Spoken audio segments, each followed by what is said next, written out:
चंदनपुर नाम के एक छोटे से गांव में रघुनाथ अपनी पत्नी गायत्री और 2 बच्चों मोहन और सोहन के साथ रहता था।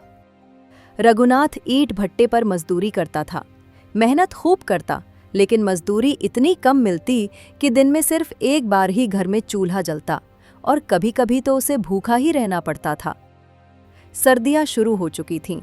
एक शाम गायत्री बोली, सुनो जी, हर साल हम सब एक ही पुराने कंबल में ठिठुरते रहते हैं। वो कंबल भी इतनी पुरानी हो चुकी है कि अब तो उससे भी ज्यादा ठंड नहीं रुकती है, और अब तो वो भी फट चुका है। इस बार एक नया कंबल ले आओ, बच्चों को ठंड लग रही है। गायत्री, तुम्हें तो पता ही है, मेरी रोज की मजदूरी से भी इतनी कमाई ही होती है कि हम कुछ खा सकें, और मुझे भी अच्छा नहीं लगता कि हमारे बच्चे ठंड से खापे पर। मेरे पास कुल 5 रुपए हैं और नया कंबल 10 रुपए से कम में नहीं मिलेगा। तो तुम एक काम क्यों नहीं करते हो?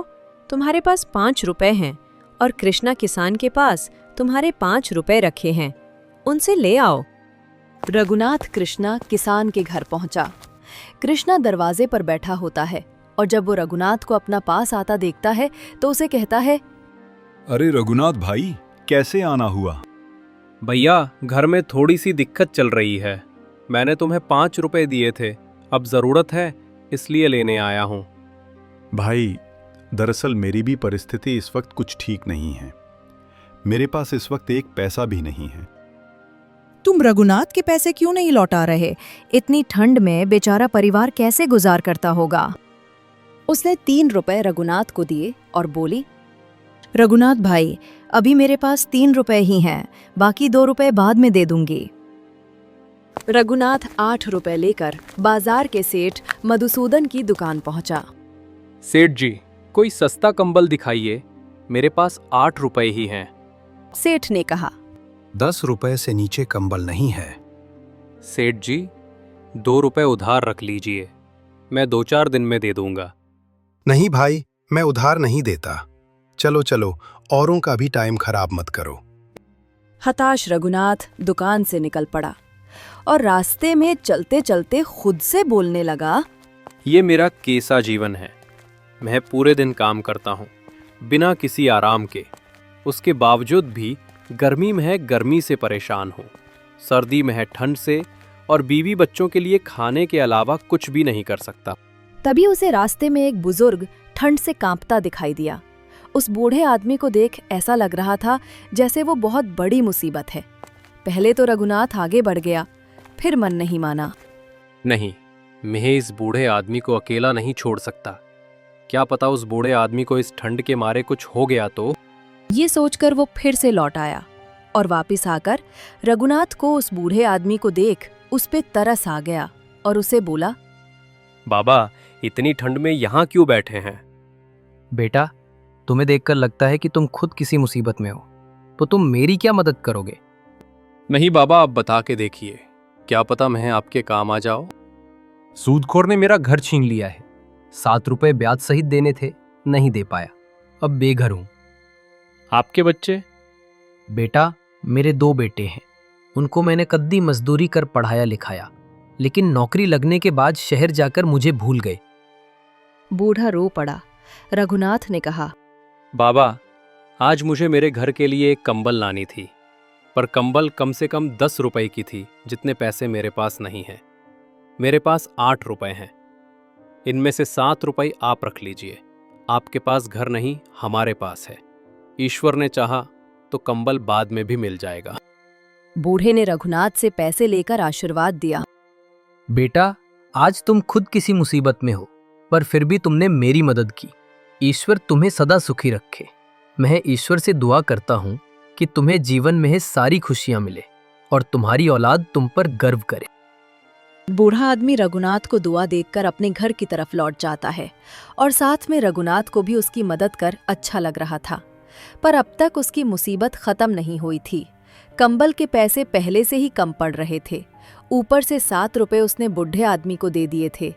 रघुनाथ अपनी गरीबी में भी किसी न किसी की मदद करके अपने घर की तरफ चल देता है।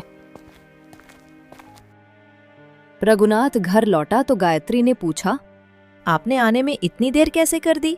मैं तो बहुत डर गई थी कि कोई मुश्किल में तो नहीं फंस गए। आप कंबल कहाँ है? बच्चों को ठंड लग रही है। अरे घर से कोई बाहर किसी काम के लिए जाए तो समय तो लगता ही है। मैं कृष्णा के घर गया था, पर उसके पास अभी 5 रुपए नहीं थे, इसलिए उसकी पत्नी ने मुझे 3 रुपए दिए और बोला बाकी के 2 रुपए बाद में देंगे। अरे क्या मतलब बाद में देंगे आप? उनके घर 6 से 7 बार चले गए, तब जाके कहीं 3 रुपए दिए। अब न जाने बाकी के 2 रुपए कब देंगे। और कंबल क्यों नहीं लाए आप? भाग्यवान मैं कंबल की दुकान पे गया था, पर 10 रुपए से कम की कंबल ही नहीं थी। मैंने दुकानदार से 2 रुपए उधार रखने को भी कहा, पर वो नहीं माना। अच्छा, कोई बात नहीं। वैसे आज के समय में कोई बिना मतलब के किसी की भी मदद नहीं करता है। अभी 2 रुपए तो 2 से 3 दिन में ही इख्ता हो जाएगा। फिर आप 10 रुपए में कंबल ले आना। लाइए, वो 8 रुपए मैं संभल के रख दूं। रघुनाथ ने सारी बात बताई कि उन 8 रुपए में 7 रुपए उसने एक बूढ़े आदमी को दे दिए, क्योंकि वो अपने घर का ब्याज भर के अपना घर वापस ले सके और बाहर ठंड से बचे। ये सारी बात सुन गायत्री ने दुखी होकर कहा, जो दिया घर की रोशनी के लिए होता है, उसे मंदिर में नहीं जलाते। अब हमारे बच्चे क्या ओढ़ेंगे? फिर भी उसने खुद को संभाला और बोली, कोई बात नहीं, ईश्वर ने चाहा तो कुछ अच्छा जरूर होगा। रात को किसी ने दरवाजा खटखटाया। गायत्री ने खोला तो एक बुजुर्ग औरत खड़ी थी। बेटी, कल से कुछ नहीं खाया, जरा कुछ खाने को दे दो। अब तुम ही मेरी आखिरी उम्मीद हो। मैंने बहुत घरों से खाना मांगा, पर किसी ने कोई जवाब नहीं दिया। कुछ खाने को दे दो। माँ, हमारे पास भी कुछ नहीं है। हम भी अभी बहुत बड़ी मुश्किल में हैं, वरना मैं कुछ बना के आपको खिला देती हैं। इतना सुन बूढ़ी औरत मायूस होकर वहां से जाने वाली होती है। तभी रघुनाथ आया और बोला, गायत्री, मेरे लिए जो एक रोटी बचाई थी वो माँ को दे दो। पर तुमने भी तो कुछ नहीं खाया। ये माता बूढ़ी है और मुझसे ज्यादा भूखी है। मैं भूखा रह लूंगा, लेकिन इन्हें नहीं देख सकता ऐसे। बूढ़ी औरत ने रोटी खाई और आशीर्वाद दिया, बेटा बहू, ईश्वर तुम्हें कभी कमी ना। अगली सुबह गायत्री ने कहा, बच्चे भी कल रात भर पेट नहीं खा पाए और आपने भी कुछ नहीं खाया था। अब जो 1 रुपया बचा है उससे राशन ले आओ। रघुनाथ बाजार जा रहा था, तभी रास्ते में एक आदमी अपने बीमार पिता से झगड़ रहा था। पिताजी, मेरे पास इलाज के पैसे नहीं हैं। रोज कहकर मुझे शर्मिंदा मत कीजिए। तभी रघुनाथ ने बूढ़े आदमी की रोने की वजह पूछी तो उसने बताया, मैंने इसको पालने के लिए सब कुछ दिया, यहाँ तक कि इसकी माँ के गुजार जाने के बाद मैंने दूसरी शादी भी नहीं की, कहीं इसको वो परेशान न करे।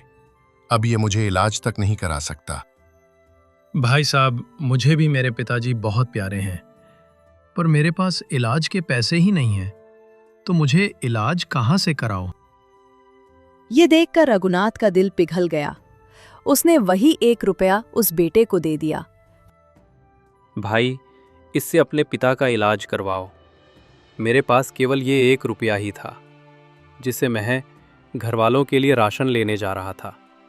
पर बच्चों की भूख मैं किसी तरह सह लूंगा, लेकिन इनकी जान नहीं जानी चाहिए।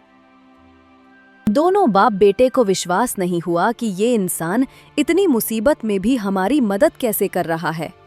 पर रघुनाथ की महानता देख दोनों ने रघुनाथ को दुआएं दी और वहां से चले गए। रघुनाथ वही खड़ा खड़ा सोच में पड़ गया। अब मैं घर किस मुंह से जाऊंगा? घर पे गायत्री और दोनों बच्चे ही सास मह बैठे हैं कि मैं राशन लेके आऊंगा। पर अब मैं उन्हें कैसे बताऊंगा कि वो 1 रुपया मैंने किसी के इलाज में दे दिया? पर मैं करता भी क्या? अगर मैं 1 रुपया इनको नहीं देता तो इनकी जान को भी खतरा था। रघुनाथ बहुत परेशान था और बहुत सोच विचार के बाद वो अपने घर की तरफ लौट गया। वो इतना भूखा था कि ठीक से चला भी नहीं जा रहा था, पर वो कैसे भी करके अपने घर लौट गया। रघुनाथ घर पहुंचा तो गायत्री ने रघुनाथ के खाली हाथ देख पूछा, क्या हुआ जी, राशन कहाँ है? भाग्यवान, वो 1 रुपया मैंने एक बुढ़े आदमी के इलाज के लिए दे दिए। अगर उसका इलाज जल्दी नहीं होता तो शायद उसकी जान को भी खतरा होता। जब उसने पूरी बात बताई तो गायत्री पहले गुस्सा हुई। न जाने आपको किसी और की मुसीबत दिख जाती है। यहाँ पे अपने घर में बिल्कुल राशन नहीं है, दोनों बच्चे भूखे हैं और आपने भी कुछ नहीं खाया है, पर आपके अपने घर में मुसीबत नहीं दिखती और दूसरे की मदद करने निकल जाते हो। फिर रघुनाथ की अच्छाइयाँ और महानता देख बोली, ठीक है, मेरी ये सोने की अंगूठी ले जाओ, इसे गिरवी रखकर पैसे ले आओ। रघुनाथ ने अंगूठी साहूकार धलीराम के पास रख दी और कुछ पैसे लेकर घर का राशन ले आया। उस रात पूरे परिवार ने पेट भर कर खाना खाया और चैन की नींद सो गए। रात के सन्नाटे में 2 चोर सिपाहियों से बचने के लिए रघुनाथ के घर में घुस गए। उनके पास सोने के सिक्कों की थैली थी। अरे भाई, मुझे तो लगा था तुम छोटे मोटे चोर हो, पर तुमने तो राजा के वहां ही चोरी कर दी और मुझे भी अब तुम्हारे साथ फंसा दिया। अगर राजा के सिपाहियों ने हमें पकड़ लिया तो मेरे घर वालों का क्या होगा? तो तुम्हें किसने कहा था मेरे साथ चलने को? तुम ही मेरे पास आए थे कि मुझे भी तुम्हारे साथ चलना है। भाई ये सब छोड़ो, अब लड़ने का कोई फायदा नहीं है। कैसे भी करके कुछ सोचो और यहां से निकालो मुझे। अच्छा, एक काम करते हैं, ये सोने के सिक्के यहीं छोड़ देते हैं और यहां से भाग जाते हैं। हमें यहां से बचना है, पैसे तो फिर से भी ला लेंगे। डर के मारे उन्होंने थैली वहीं छोड़ दी और भाग गए। सुबह गायत्री ने थैली उठाई तो अंदर सोने के सिक्के देखकर दंग रह गई। रघुनाथ बोला, देखा गायत्री, ईश्वर किसी की नेकी व्यर्थ नहीं जाने देता, ये उसी का इनाम है। रघुनाथ उन सोने के सिक्कों की वजह से कुछ ही दिनों में बहुत पैसे वाला हो जाता है और कुछ ही दिनों में रघुनाथ ने एक सुंदर घर बनाया। साथ ही अब उनके परिवार का जीवन खुशी में बीतता है और फिर रघुनाथ जीवन भर दूसरों की मदद करता।